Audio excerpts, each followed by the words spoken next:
Hello, everyone.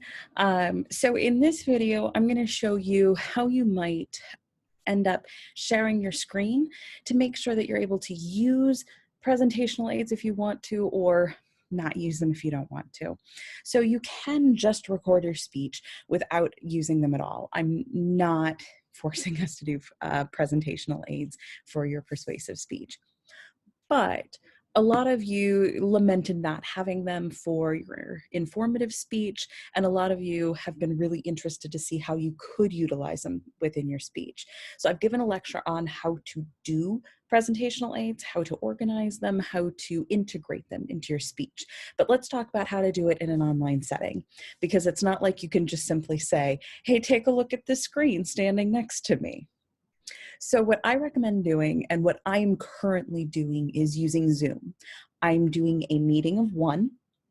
Nobody else is invited, nobody else has my link, etc. So I'm not going to get hacked, right? Or fingers crossed I'm not going to get hacked. But what I'm going to do is I'm going to start sharing my desktop.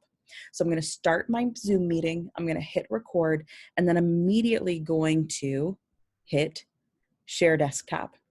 Now, what you can see is up here in the corner, I'm still presenting. So people can still see me, they can still connect with me, etc.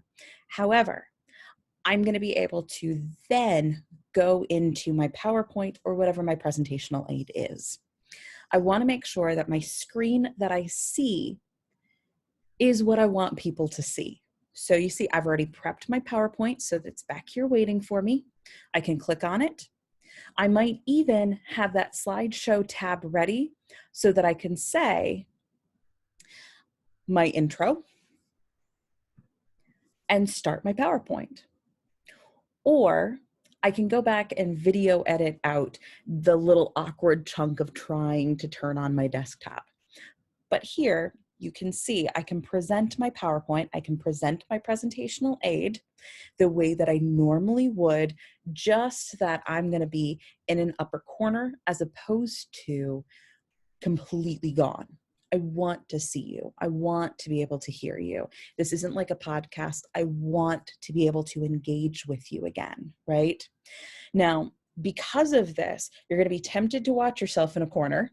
So you might consider moving yourself to directly in front of you where you know that your camera is, so that you're looking at yourself and you're maintaining eye contact. But that also comes into the design of your presentational aid. For instance, right now, you can't read Weather Vane Playhouse. So it might make sense to keep me off to the side. And I just have to make a conscious effort to keep my eyes forward. Same thing goes if I have notes that I'm going to be referring back to, I want to keep them in view of myself. So I would likely keep them right here on top of my keyboard so that it's easy for me to see, it's easy for me to reference everything. But I do want to make sure that I'm not going to accidentally click forward, right? Click forward, click forward, click forward. And of course, as you're going through this, you definitely want to test all of this before you do it for realsies, right? Otherwise, you're going to run into situations, you're going to run into potential problems.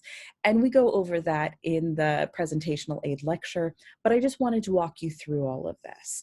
How you should be thinking about this, how we should think about the sharing, and how all of this should line up so that your video works the best way possible while you are also presenting.